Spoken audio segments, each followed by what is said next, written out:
Now, the people you're about to meet have a very special skill, and sometimes they don't even realise it. Dubbed super recognisers, they never forget a face, and experts have now discovered how they do it. It's like a shadow that just sits there and then waits to be matched with its owner. I suppose it's a superpower. I never thought of it that way. I'm still getting used to someone saying, "You're a super recogniser." This is one of the first studies that has looked at what features super recognisers are using when recognising and learning faces. Spotting a face in a crowd doesn't come easy to everybody, but to a small portion of the population dubbed super recognisers, it's simple. And now psychologists at 2 Australian universities have discovered how the good lookers manage to do it. I've realised that more often than not, it's actually quite awkward to tell people that I remember them from, one meeting many years ago. If I tell people, they mostly make fun of me. Because truly it sounds kind of absurd that you're a super recogniser. What does that even mean? But being a super recogniser has its perks.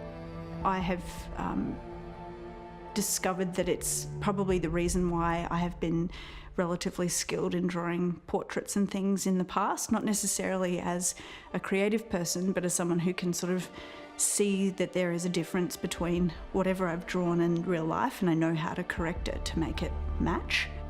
Oh, and not to forget, it comes in particularly handy at pub trivia, where you have to identify the celebrity.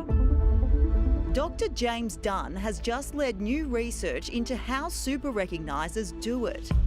Psychologists from UNSW and the University of Wollongong used eye-tracking technology to follow where the innate experts focus their attention while looking at a face. They seem to not look at the eyes as much as the average person when learning the face. That seems to free up time for them to look at other features and explore the face more. The other thing we found is that they're able to piece together what somebody looks like while exploring that person's face. So it seems like instead of taking a snapshot of a single person's appearance, what they're doing is joining together fragments like a puzzle. Dr. Dunn hopes the research can be used to improve other people's recognising abilities, which could be helpful to authorities.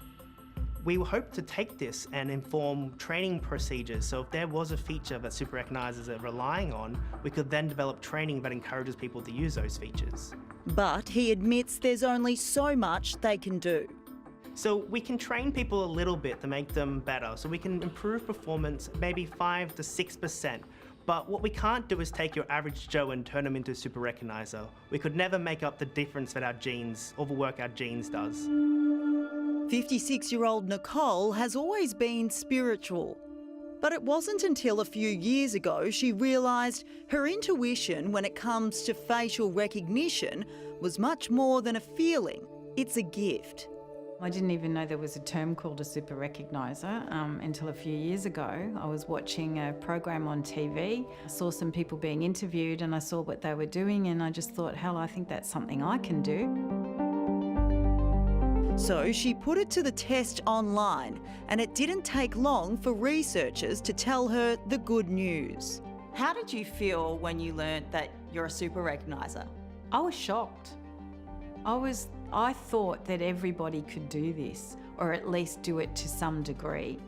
So when they came back to me and said, you're in the top, percentage of the state for doing this, I was like, but isn't everybody like this? And they're like, no, actually, you are a super recogniser. Dr. Dunn says it's thought super recognisers represent about 1 to 2% of the population. So it took researchers a while to find a decent amount to study. We had to test thousands and thousands of people in order to find the top people from our test to then bring them into the lab. Do you think being a super recogniser is a curse or a blessing? Oh boy. Well, I consider it a blessing. I don't consider it a curse, but others might not say that. But I wouldn't necessarily call it a superpower. And to be honest, it's probably not a hindrance, but it can be challenging sometimes as well. I think it's a really interesting community, and I think it'd be a community that can benefit areas of law enforcement and terrorism and stuff like that too. You know, I think it's an untapped potential that we have. We think that we are only just scratching the surface on how good of recognisers some of these people are.